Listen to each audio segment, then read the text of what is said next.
Senyores, Johnny my friend, welcome back to Ben Spencer Rocky Channel. Nah, kita akan lebih berwarna karena mungkin kedepannya kita akan banyak lagi dapat 4N15 Pajero Dakar, dimana ini adalah bukan part 2 daripada vlog yang sebelumnya part 1, karena di part 1 itu mobil Pajero-nya tidak dijual, John.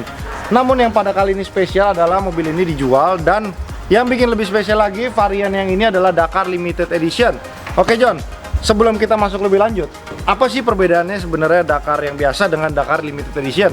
Pada dasarnya waktu harga barunya mobil ini lebih mahal 16 juta rupiah daripada Pajero Dakar versi biasa.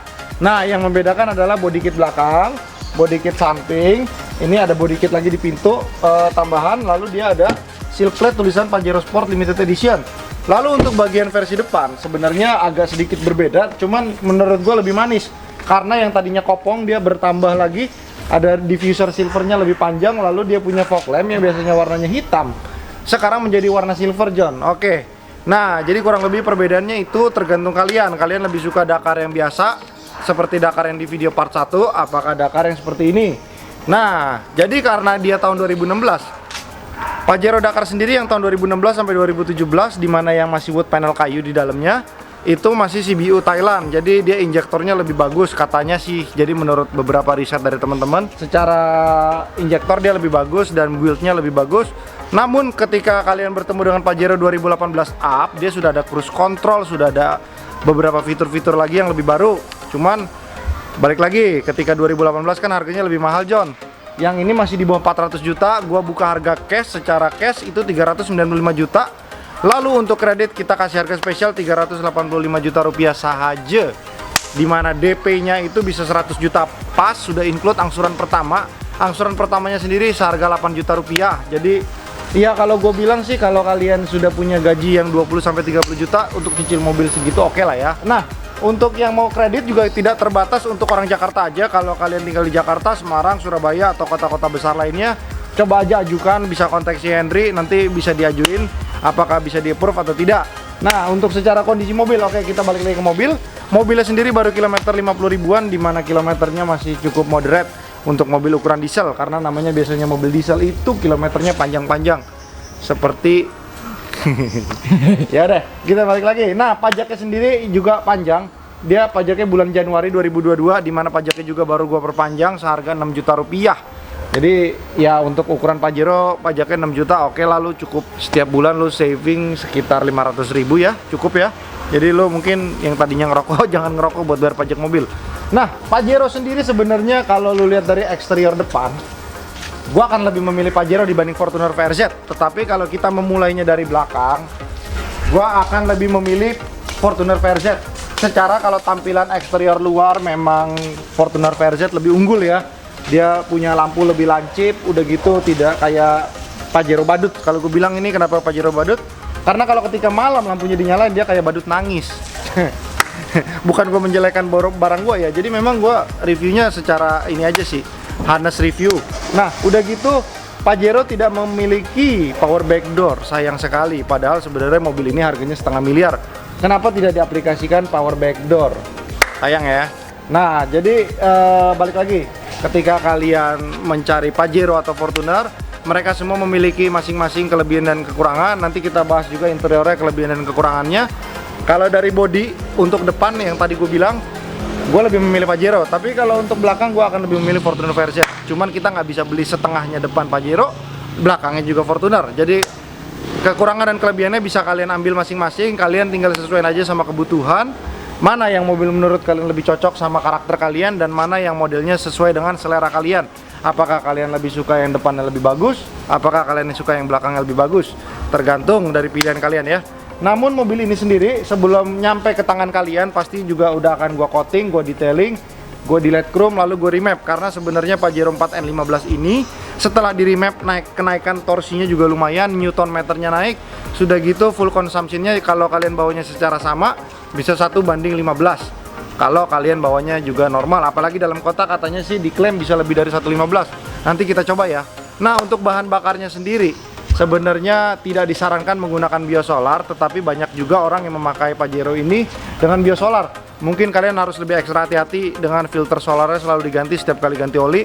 Tapi gue sarankan kalian memakai minimal Dexlite atau Dex, itu lebih baik. Oke, mari kita coba langsung naik. Nanti kita review dalamnya, John.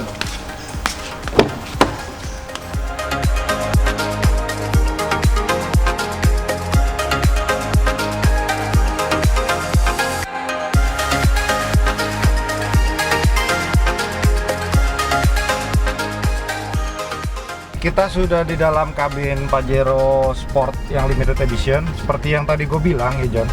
Jadi kalau secara kabin overall sebenarnya semua sama, hanya seal plate-nya aja yang berbeda. Dia ada tulisan limited edition. Oke, sekarang gue akan kasih lo perbandingan. Apakah gue harus mengambil VRZ? Apakah gue harus mengambil Pajero Dakar dari segi interior? Oke, secara global lagi nih, kalau lo orang yang demen sunroof, pecinta sunroof, lo pasti gue pastikan lo harus memilih Pajero Dakar. Kalau lu demen audio standar tapi lebih nampol, gue sarankan lu ngambil Fortuner VRZ.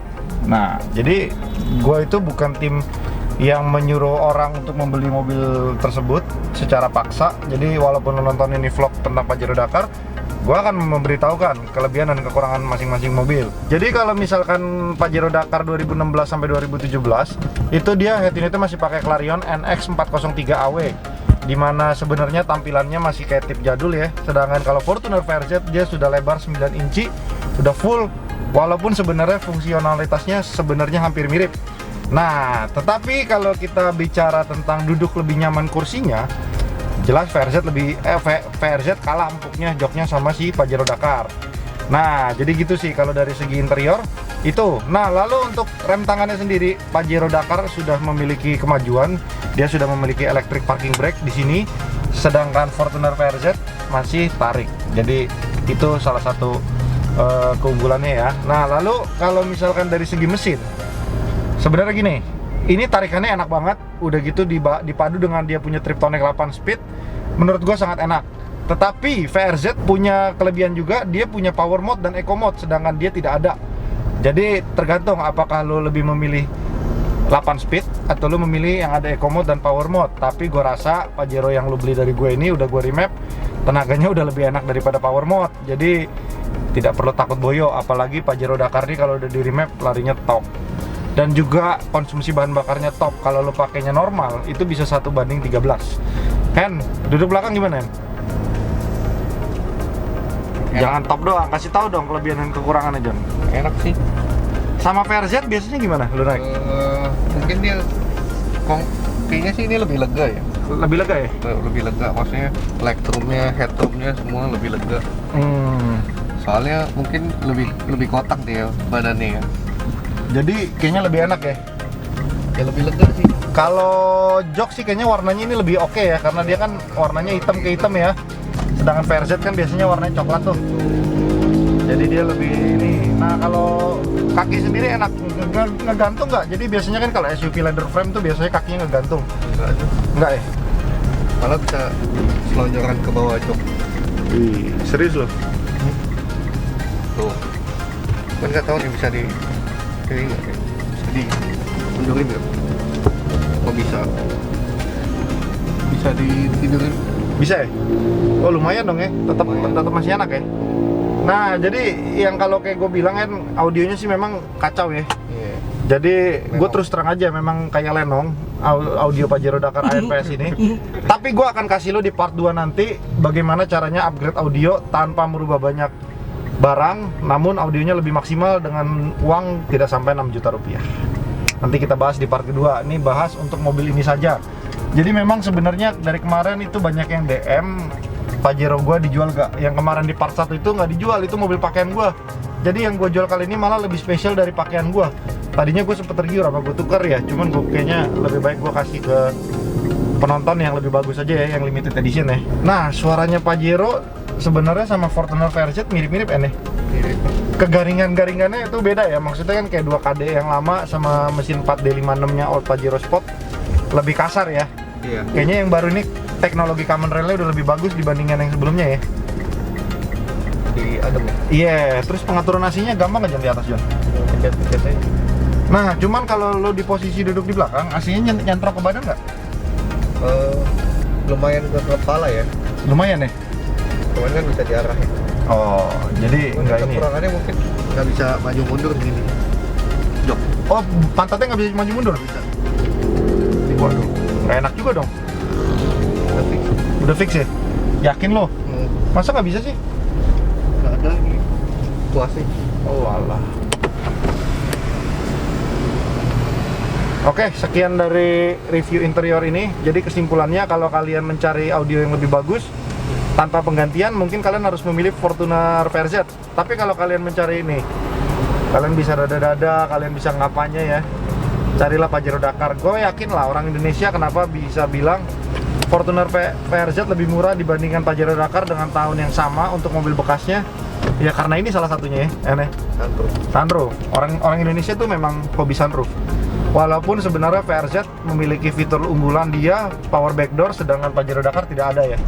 Nah, namun perlu diingat, power backdoor bisa dipasang dengan harga 6 juta, tapi sunroof belum tentu bisa pasang dengan 6 juta dan juga kayaknya Fortuner kalau pasang sunroof harga jual kembalinya agak hancur. Tapi kalau Pajero Dakar lo pasangin power backdoor, harganya jadi lebih bagus ya, John. Iya, oke.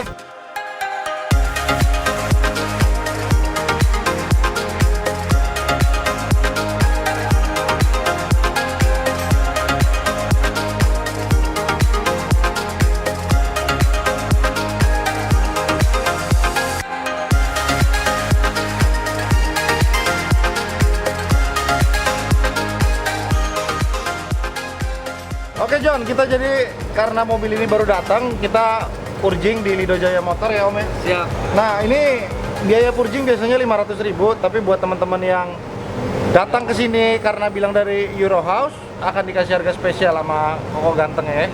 Nah, jadi juga kalian juga bisa juga ganti oli di sini. Lalu Lido Jaya Motor sebenarnya juga bisa untuk servis body repair. Ya, Bro, Iya, bener bisa. nggak? Nah, One stop shopping sih kita. One stop shopping. Jadi kalau kalian pun pengen pasang asuransi di mobil kalian yang masih mulus, Bisa Mr. Kelvin bisa bantuin. Nah, bagaimana cara menghubungi Mr. Kelvin? Hotline-nya ada di bawah John. Jadi langsung kontak aja. Dia ada nomornya, ada Instagramnya, kalian bisa cek-cek juga apa aja servis dia orang. Nah, sedikit penjelasan dari Mr. Kelvin. Purging itu apa John? Jadi purging itu gunanya tuh buat bersihin jalur-jalur fuel line. Nah, fuel line itu jalur-jalur solar itu. Jadi dari kan solar itu masuk ke pompa solar, habis itu dari pompa solar itu kan difilter masuk ke pompa solar. Nah, yang pompa solar itu yang masukin ke daerah injektor. Nah, itu fungsinya buat ngebersihin jalur-jalur itu. Idealnya berapa kali sekali ganti oli? Kalau mobil sering jalan, sekali ganti oli. Tiap kali ganti oli di Tiap kali purging, ganti oli. apalagi kalau pakai biosolar ya. Yes, karena biar dia punya itu pompa solar sama injektornya semua nggak bisa mampet. Jadi nggak mampet ya. Mampet. Oke, Bersih semua. siap. Thank you John. Thank you, Joni. Jadi yang mau kesini langsung bisa langsung Lido Jaya Motor Senin sampai Sabtu buka, atau kalau mau reservasi dulu kontak aja langsung ke nomornya di bawah. Oke, kita mau balik lagi ke showroom. Thank you.